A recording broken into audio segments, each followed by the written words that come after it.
What if I told you your credit score has almost nothing to do with how much money you have? Stick with me here, because this one genuinely surprised me the first time I understood it. You've probably checked your score at some point. Maybe you were proud of it, maybe you weren't.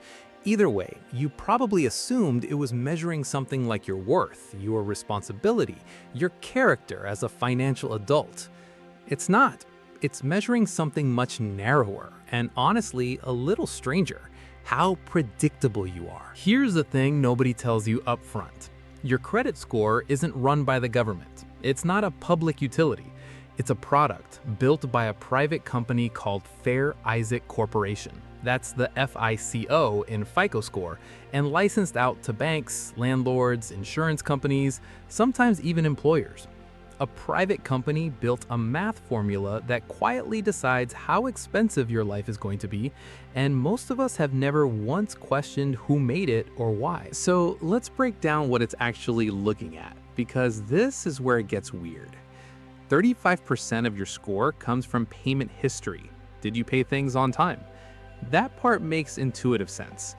30% comes from something called amounts owed, which isn't just how much debt you have. It's how much of your available credit you're using. This is the part that trips people up. You can pay your credit card off in full every single month and still get dinged if you're using too much of your limit right before the statement closes. The system isn't watching whether you're in debt. It's watching whether you're close to the edge. 15% comes from length of credit history.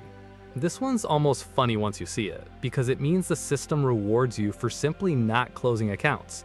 That old credit card you got in college that you never use anymore, closing it can actually hurt your score because you're erasing years of proof that you've been reliable.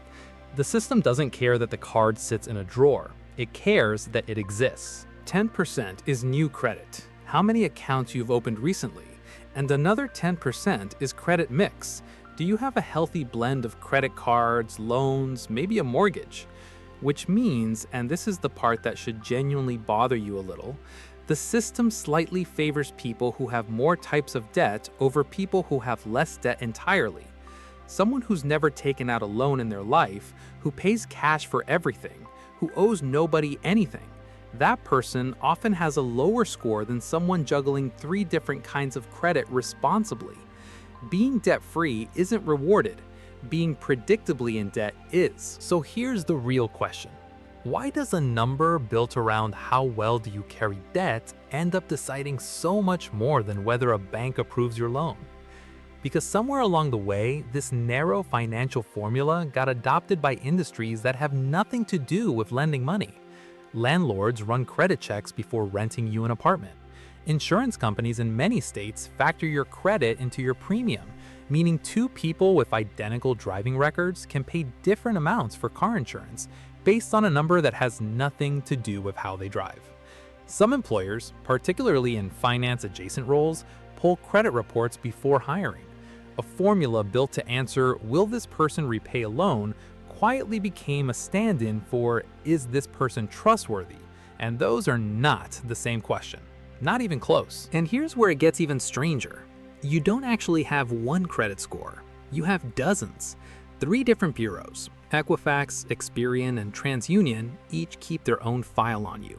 And they don't always agree because they don't always have the same information. A lender might report a late payment to one bureau and not the others. A collections account might show up on your Experian report but not your TransUnion one. So depending on which bureau a landlord or lender happens to pull from, you could look like a completely different financial person. There isn't a single you in the system. There are at least 3 competing drafts of you, and you rarely get to see which one someone's using in the moment they decide your fate. Now, here's something that should feel almost unfair once you hear it, because it kind of is. Errors on credit reports are shockingly common. Studies have found that a meaningful percentage of people have at least one significant mistake on one of their reports.